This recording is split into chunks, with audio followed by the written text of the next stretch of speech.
How did we get 4 teams on a bye last week, yet somehow, some way, injuries all over the place? Hell, even this guy got hurt over the weekend. But in this video today, we're skipping over the waiver wire recap for the week. It's a lot of players we've already mentioned on this channel, so if you missed any waiver wire videos, go check them out. I'll put them somewhere up on the screen for you. But in the meantime, Dr. Turtle is going to diagnose and prognose all of your fantasy players' injuries. So let's get right to it. Let's roll the intro.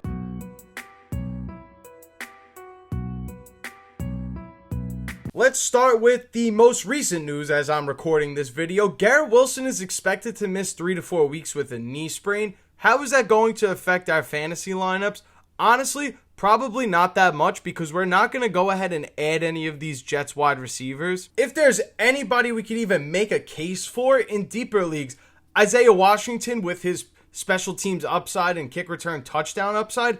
Otherwise, Garrett Wilson missing 3 to 4 weeks, it doesn't make you want to grab anybody off waiver wire. So we kind of just have to sit tight and hopefully maybe you could throw him in your IR spots in your league till he gets back. Definitely news nobody is crying over or panicking over.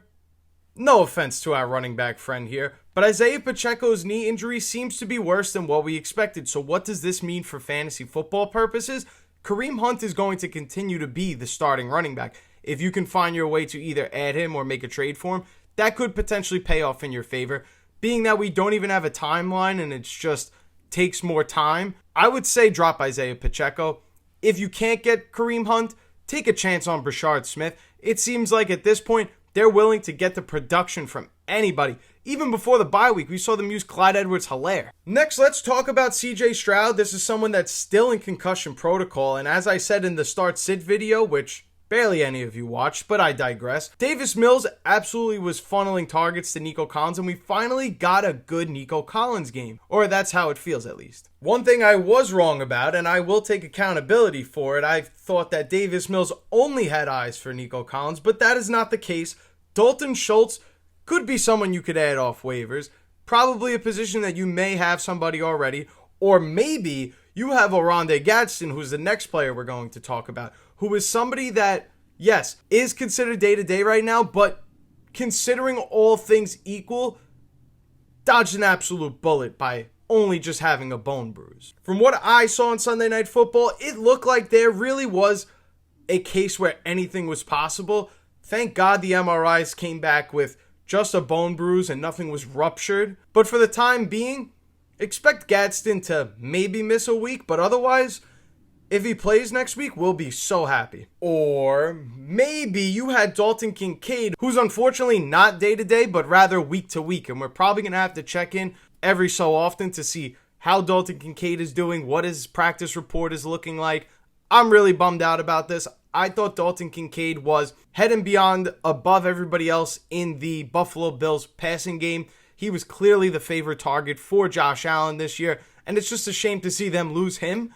But now maybe finally I could be wrong about Keon Coleman and he could actually start playing good football. Maybe this even elevates Khalil Shakir even higher. Who knows? Probably the biggest news that you've heard over the last 48 hours.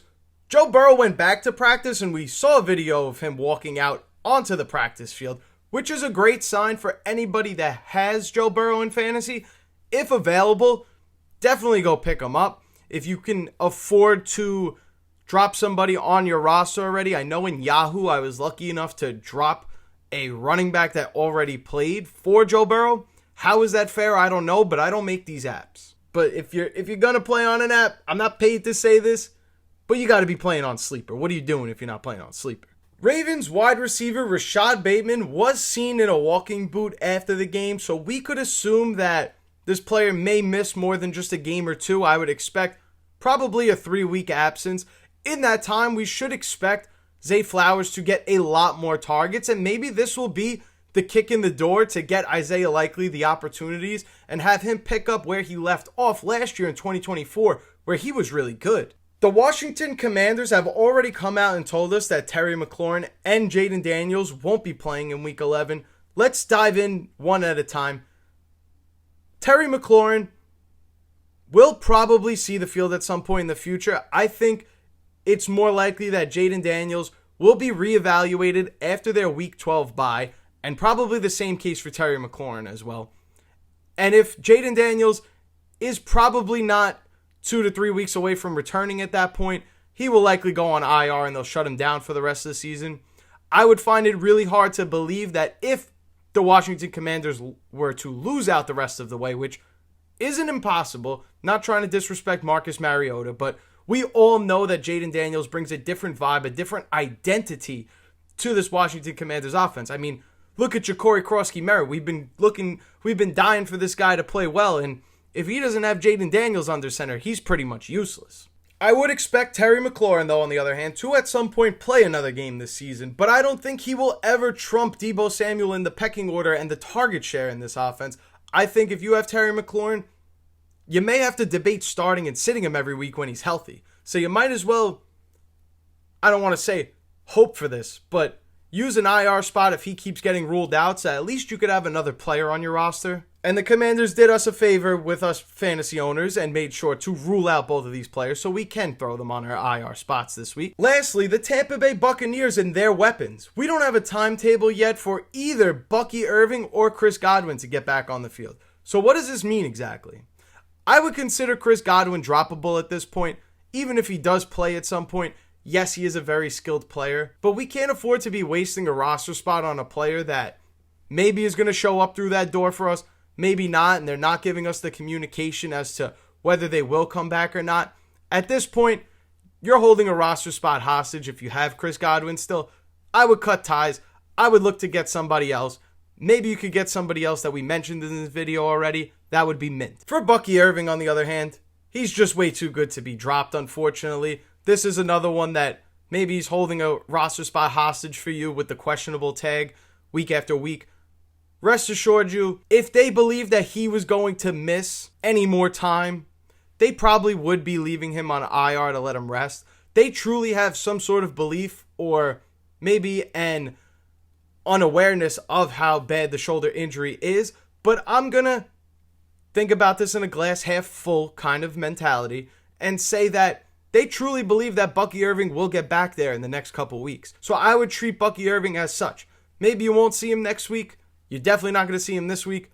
But maybe in a couple weeks he will come back for you. Next, I want to talk about Jaxson Dart of the New York Giants to be evaluated for a concussion for the 4th time this year already. He hasn't even started every single game yet. So that's definitely something that's eye-opening to me at least. We keep putting Jaxson Dart in a position to potentially get injured.